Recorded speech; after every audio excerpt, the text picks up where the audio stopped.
Telugu flame YouTube channel ఇప్పుడే subscribe చేసుకోండి.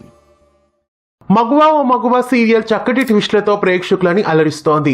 మగువా ఓ మగువా లేటెస్ట్ ప్రోమో ప్రకారం చూస్తే రచ్చబండ దగ్గర నుండి తిరిగి వచ్చిన చెంచలమ్మ కోపంగా కుర్చీలో కూర్చొని ఉంటుంది. ఇంట్లోకి వస్తున్న సింధూరని అక్కడే ఆగిపోమ్మని ఆజ్ఞాపిస్తుంది. గడప దాటి అడుగు లోపల పెడితే మర్యాదగా ఉండదు అని అంటుంది. తనను అత్తమ్మ అని పిలిచే అర్హత కోల్పోయావు అని అంటుంది. ఇంట్లోకి రావద్దని బయటికి వెళ్ళిపోమ్మని అంటుంది. ఇక ఇంతకీ ఏం జరిగింది అనే విషయానికి వస్తే చెంచలమ్మ కొడుకు కార్తికేయని చంపింది విజయమ్మే అన్న నిజం తెలిసిపోవడంతో చెంచలమ్మ నేరుగా ఆమెను చంపడానికి వాళ్ళ ఇంటికి వెళ్తుంది. తుపాకీతో ఆమెని కాల్చే సమయానికి విజయమ్మ కూతురు అలివేని తన తల్లిని చంపొద్దని, తనని తల్లి లేని కూతుర్ని చేయొద్దు అని కోరుకోవడంతో విజయమ్మ ప్రాణాల్ని తీయకుండా చెంచలమ్మ వదిలేస్తుంది. తప్పు చేసిన విజయమ్మకి ప్రాణభిక్ష పెట్టినప్పటికీ ఆమెకి శిక్ష విధించాలని చెంచలమ్మ అనుకుంటుంది.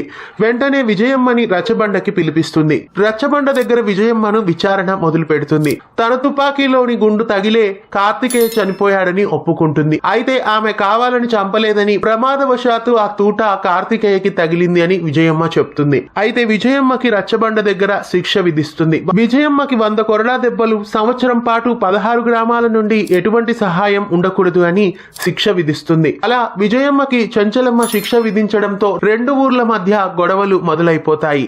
అయితే అదే సమయంలో అక్కడికి కలెక్టర్ వస్తాడు. ఇందులో పోలీసులు తలదూర్చకూడదు అని చెంచలమ్మ చెప్తుంది. రక్షణ కావాలని సింధూరనే కోరడం వల్లనే పోలీసులు రావాల్సి వచ్చిందని కలెక్టర్ చెప్తాడు. అందుకు చెంచలమ్మ సింధూర మీద ఆగ్రహిస్తుంది. అక్కడికి పోలీసులు రావడంతో చెంచలమ్మ అనుకున్నది జరగకుండా పోతుంది. అందువలన చెంచలమ్మ సింధూర మీద కోపంగా ఉంది. ఇక రేపటి భాగంలో సింధూరాని ఇంట్లోకి రావద్దని ఆమె మీద ఆజ్ఞాపిస్తుంది. 2 ఊర్ల మధ్య గొడవలు జరగకూడదని సింధూర చేసిన పని చెంచలమ్మకి కోపాన్ని తెప్పించింది.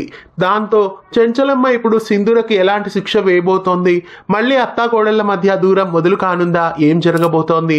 మగువా ఓ మగువా సీరియల్ని 6:30 గంటలకి స్టార్ మాలో మిస్ కాకుండా చూడండి. ఇలాంటి మరెన్నో అప్డేట్స్ కోసం ఛానల్ని సబ్స్క్రైబ్ చేసి గంట కొట్టేయండి. తెలుగు ఫ్లేమ్ యూట్యూబ్ ఛానల్ ఇప్పుడే సబ్స్క్రైబ్ చేసుకోండి.